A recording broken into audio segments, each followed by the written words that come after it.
আসসালামু আলাইকুম, সবাইকে শুভেচ্ছা জানাচ্ছি। মাসুম মাহবুব। এই লাইভটি শুরু করব খুব মুড টুড নিয়ে বসেছিলাম, কারণ খুব গুরুত্বপূর্ণ খবর আছে বাংলাদেশ পাকিস্তান ভারত প্রসঙ্গে। এরই মধ্যে আমার সিস্টেমে একটা ভিডিও চলে আসলো, আমার সামনে যে স্ক্রিনটা আছে যেখানে বসে কথা বলছি, ইলিয়াস হোসেনের ভিডিওটা দেখতে দেখতে আমার কেন যেন লাইভটা করতে মন চাচ্ছিল না। মনে হচ্ছিল যে পুরো ভিডিওটা আগে দেখি। আসেন আপনাদেরকে একটু দেখাই, তারপর আমার মূল আলোচনায় চলে যাব। কেন আমি আপনাদের এই কথাটা বললাম এক নজর বুঝবেন আপনারা।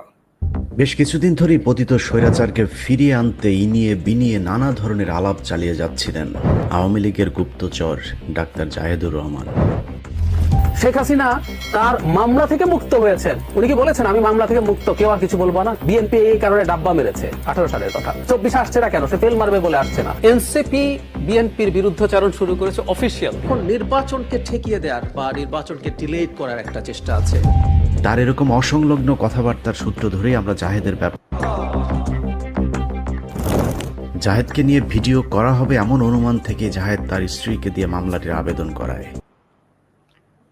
দর্শক, ইলিয়াসের এই ভিডিওটা একটু দেখালাম কেন, ভিডিওটা আমি লাইভটা যখন করছিলাম তখন দেখতে দেখতে আমি নিজেই ভেবেছিলাম যে লাইভটা একটু দেরি করে করবো কিনা, পুরো ভিডিওটা দেখবো কিনা। মোটামুটি জাহিদের হাতে হারিকেন ধরিয়ে দিয়েছে ইলিয়াস হোসেন। লাইভটা শেষ করে ইলিয়াসটা একটা শক্ত মাইল লাগাইতে হবে যে কেন রে ভাই তুই এইভাবে একটা মানুষের লেংটু করে দিলি। জাহিদ সাহেব, কি বলবো, আপনার জন্য সমবেদনা।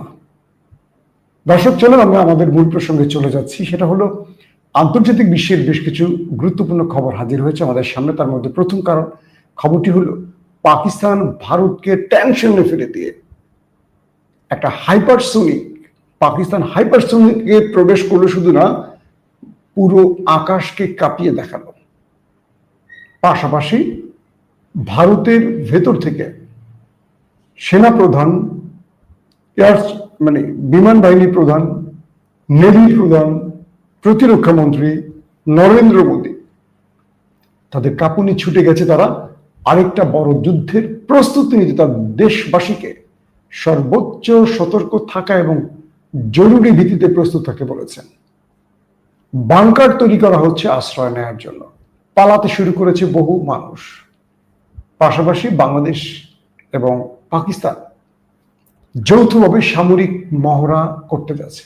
চলেন এই খবরগুলো একটা একটা দেবার চেষ্টা করছি। প্রথম যে বিষয়টি, খুব ইন্টারেস্টিং একটা বিষয় দেখায় আপনাদের। খুব মজা লাগছে। আমার এখানে একজন কমেন্ট করেছে, কি দেবজ্যোতি সেন। আমি ভিডিওটা শুরুর আগে তিনি লিখছেন ফেক নিউজ। এই আকাটা সম্প্রদায়ের একটা সমস্যা হলো শিরোনাম দেখেই বুঝতে পারে আজকে তাদের দাদাদের বাস ডালা দেয়া হবে। তাই ভিডিও করার আগেই, আমি যে লাইভটা করব তার আগেই তার কমেন্ট আসা শুরু হয়ে গেছে। এবং এই আকাটা সম্প্রদায় একজনই 10টা-12টা কমেন্ট করে। ভাই আকাটা সম্প্রদায়, আপনার জন্য ভালোবাসার দোয়া থাকবে, আল্লাহ আপনাকে হেদায়েত দান করুন। আসেন আমরা প্রথম যে খবরটি দিয়ে শুরু করছি। পাকিস্তানের ভোর 5:30টার দিকে একটা ইতিহাসের সাক্ষী হতে গেছে, ইতিহাসের সাক্ষী হয়ে গেছে পাকিস্তান। আর সেটি হলো পাকিস্তান গত কয়েকদিন আগেই আমার লাইভের মাধ্যমে জানিয়েছি আপনাদের যে তারা দুদিনের জন্য 28-29 তাদের এই দুদিনের জন্য আকাশ এয়ার স্পেসকে তারা বন্ধ ঘোষণা করেছে, প্রতিদিন 3 ঘন্টা করে। তখন আমাদের কাছে মনে হয়েছিল যেহেতু ভারত সামরিক মহড়ায় হাজির হয়েছে, তাই পাকিস্তান অন্য কোনো কিছু করতে যাচ্ছে।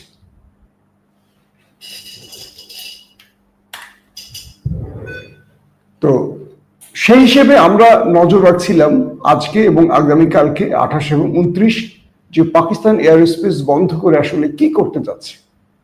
তো এর মধ্যে আজকে আইএসপিআরের বরাতে যে খবরটি পেলাম পাকিস্তানের পক্ষ থেকে বা পাকিস্তানের গণমাধ্যম, ভারতীয় গণমাধ্যম, সবার যে খবরটি আমাদের চোখের সামনে এসছে সেটি হলো পাকিস্তান তাদের হাইপারসোনিক মিসাইল টেস্ট করেছে। একটু ফুটেজ আপনাদের না দেখালে কেমন হয় বলেন? চলেন আমরা একটু ফুটেজ দেখে আসি, তাহলে হয়তো আমাদের ভালো লাগবে ফুটেজটা থেকে।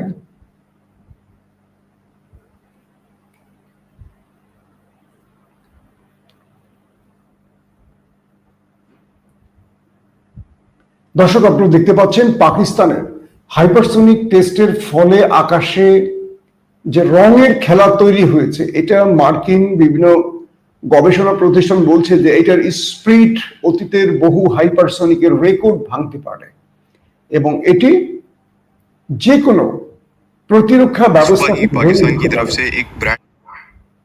আপনারা দেখতে পাচ্ছেন যে পাকিস্তান যখন হাইপারসোনিক টেস্ট চালালো আজকে কোয়েটা থেকে ভোর 5:30 নাগাদ, তখন পুরো আকাশে এইরকম একটা রংধনু টাইপের খেলা দেখা যাচ্ছে। এবং এর পরপরই আপনারা জানেন যে পরপরই ভারত পাকিস্তান সীমান্তের কাছ থেকে বহু মানুষ বাংকারে চলে গেছে।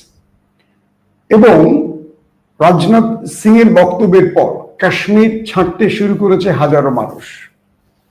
এবং ভারতের পক্ষ থেকে বলা হয়েছে যে যে কোনোভাবে ভারতের সাধারণ মানুষ যেন তাদের খাবার রেশন ঘরে জোগাড় করে, অর্থাৎ একটা লম্বা যুদ্ধের প্রস্তুতির আভাস পাওয়া গেছে।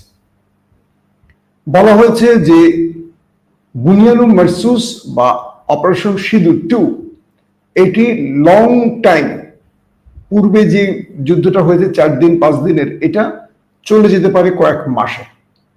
কারণ সাম্প্রতিক সময়ে ডোনাল্ড ট্রাম্প নরেন্দ্র মোদীর সাথে ফোনে কথা বলেছিলেন যেন তিনি পাকিস্তানের সাথে কোনো মিস অ্যাডভেঞ্চারে না যান, কোনো যুদ্ধে না জড়ান। কিন্তু সাম্প্রতিক সময় ভারত যে মাঠটি খেলছিল, অপারেশন সিঁদুরকে ব্যর্থ করে দিয়েছিল পাকিস্তান, তারপর থেকে ভারত প্রতিদিনই চেষ্টা করছে একটা প্রতিশোধ নিয়ে তার ইজ্জত রক্ষা করতে। ক্রিকেট মাঠে ভারতের কাছে পাকিস্তান পরাজিত হয়েছিল, আবার এটাকে তারা যুদ্ধের ক্ষেত্রে নিয়ে গিয়েছিল। পাকিস্তানের খেলোয়াড়রা বলছিল, তোমরা খেলাটাকে যদি যুদ্ধ মনে করো তাহলে যুদ্ধে তোমাদের পরাজয়টাকে মাথা পেতে নাও। ভারত যখন খেলাটাকে যুদ্ধের দিকে নিচ্ছিল, তো এরই মধ্যে পাকিস্তানের যারা ডিফেন্স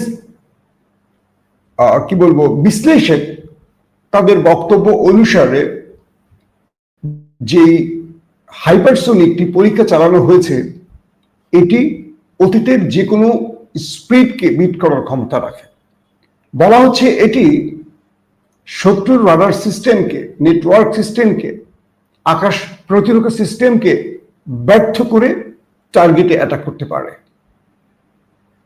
অন্যদিকে আরব সাগরে ভারতীয় বাহিনীগুলো তাদের মহড়া শুরু করছে 10 থেকে 13 দিনের, এবং তাদের টার্গেট থাকবে করাচি বন্দর থেকে পাকিস্তানকে আক্রমণ, পাশাপাশি ভারতের বাণিজ্যিক নগরী শুধু নয়, দুঃখিত, পাকিস্তানের বাণিজ্যিক নগরী কেবল নয়, তাদের গুরুত্বপূর্ণ স্থানকে টার্গেট করেন এই মহড়াটি। এবং এই মহড়ায় তারা দখলদার দেশ থেকে অত্যাধুনিক বিভিন্ন আধুনিক অস্ত্র নিয়েছে, যেটার ব্যবহারও তারা করবে। আর ঠিক তার 2 দিন আগেই 28-29 তারিখ পাকিস্তান সবচেয়ে বড় সারপ্রাইজ দিল তার অন্যতম শত্রুকে। এদিকে কাশ্মীর থেকে যে তথ্যগুলো আসছে পাকিস্তানের গণমাধ্যমের হাত ধরে, সেখানে অনেক লোক বাংকারে চলে গেছে এবং আরো বাংকার খননের কাজ চলছে। তার মানে এই বাংকার খননের কাজ কেন? একটা যুদ্ধ হবে এমন প্রস্তুতি থেকেই। পাশাপাশি জরুরি ভিত্তিতে কাশ্মীর, শ্রীনগর সহ সীমান্ত অঞ্চল জুড়ে সকল মানুষকে রেশন জোগাড় করতে, খাবার জোগাড় করতে বলে দেওয়া হয়েছে, যাতে লড়াই শুরু হয়ে গেলে কোনো মানুষকে আর উপরে উঠতে না হয়, তারা মাটির গভীরে থেকে তাদের জীবন নির্বাহ করতে পারে। এদিকে পাকিস্তানের আরো কিছু গণমাধ্যম দাবি করছে হাজার হাজার মানুষ কাশ্মীর ছেড়ে চলে যাচ্ছে। কাশ্মীর এই অঞ্চলটাকে মূলত টার্গেট করা হচ্ছে মেইন। পাশাপাশি আরো যে সীমান্ত অঞ্চলগুলো রয়েছে দুই দেশের মধ্যে, সেখান থেকে ভারতীয়রা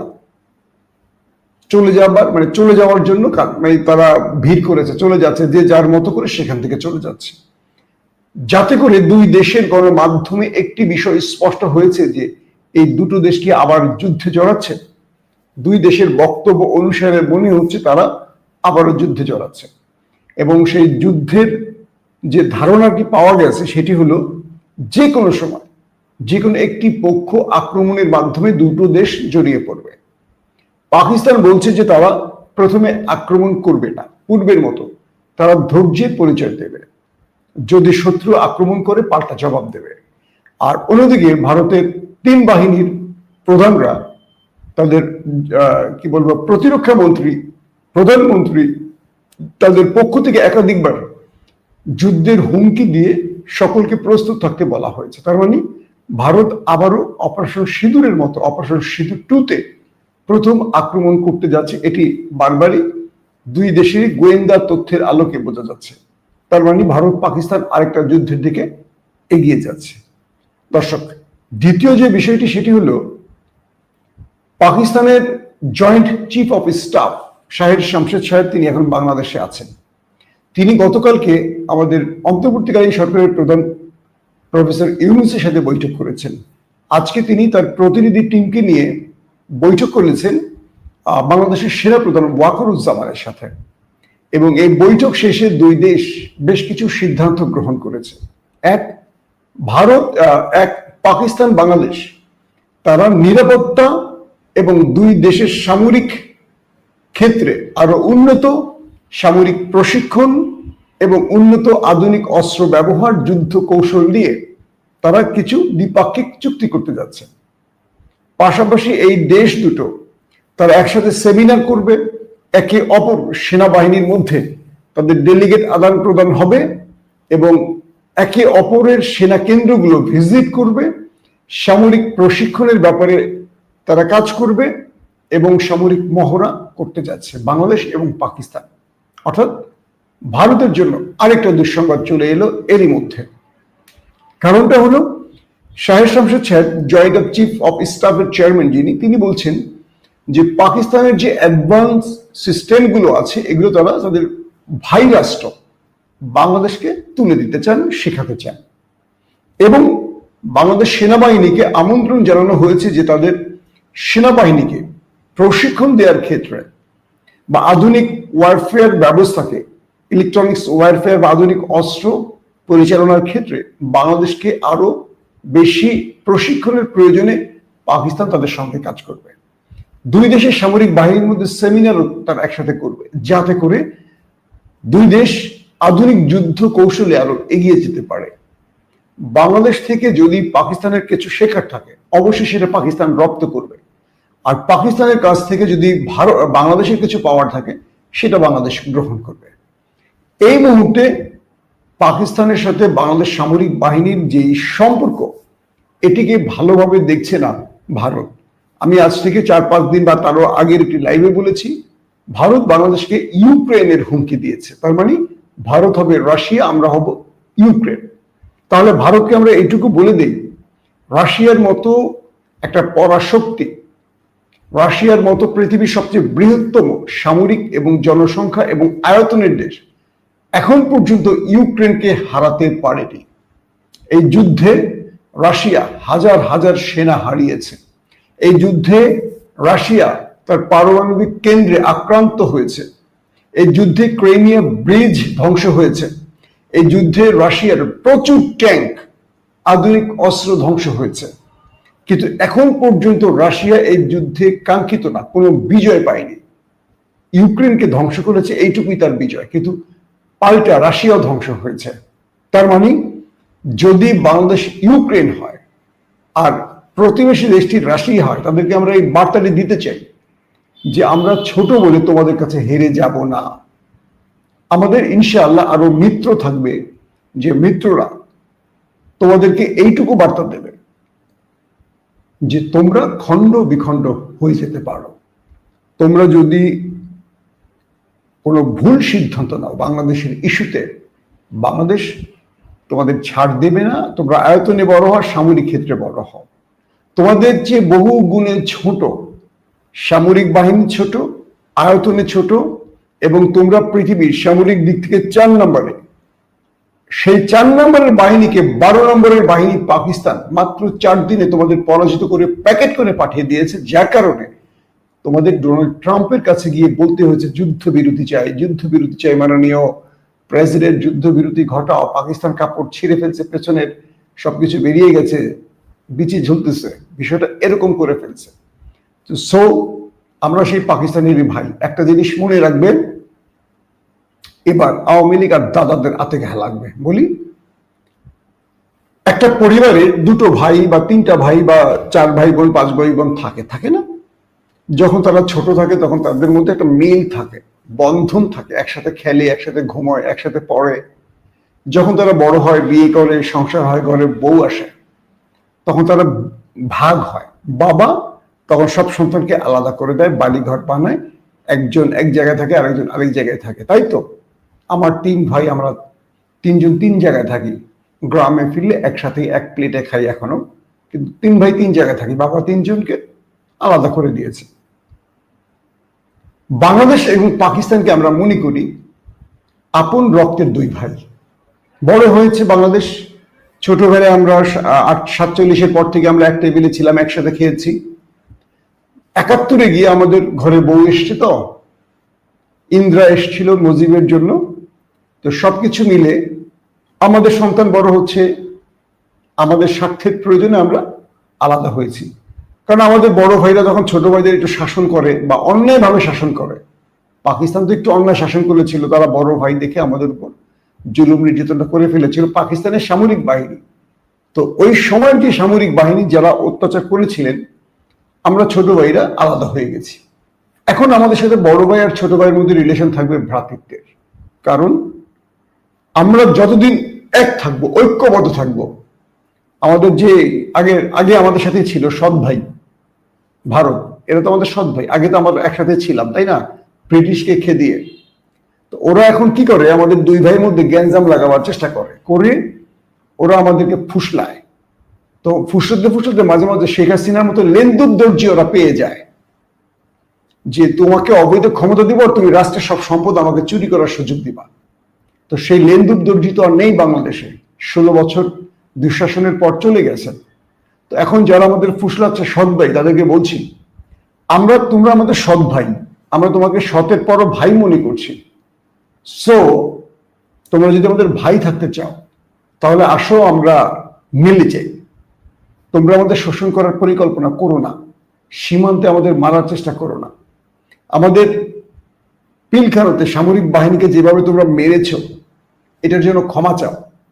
তোমরা যেভাবে একটা ফ্যাসিস্টকে ক্ষমতায় বসিয়ে লুটপাট চালিয়েছ, এর জন্য ক্ষমা চাও। তাহলে আমরা তোমাদেরকে বরণ করে নেব, ক্ষমা করে দেব। যদি তোমরা এটা না করো, আমরা আমাদের ভাইরা এক হয়ে যাব, পাকিস্তান বাংলাদেশ আবার এক হয়ে যাব। তুমি সৎ ভাই থাকবা, কারণ তোমার চারপাশে যে দেশগুলো আছে তারা সবাই তোমাকে এখন সৎ মনে করে। ঠিক আছে? তোমার কেউ আর বন্ধু নেই। আমি আশা করি দর্শকরা বুঝতে পেরেছেন। দর্শক, শেষ কথাটি দিয়ে ভিডিওটা শেষ করতে চাই। সেটা হলো, পাকিস্তানের হাইপারসনিক টেস্টের পর ভারত নতুন করে একটা অ্যাডভেঞ্চারে যাবে এবং 2 দেশের মধ্যে এখন উত্তেজনা চরমে। সীমান্তে কঠিন পাহারা বসানো হয়েছে, আরেকটা যুদ্ধের দিকে যাচ্ছে এই দেশ দুটো। আবারও বলছি, আমরা যুদ্ধের বিপক্ষে, আমরা শান্তি চাই, আমরা যুদ্ধের পক্ষে নই।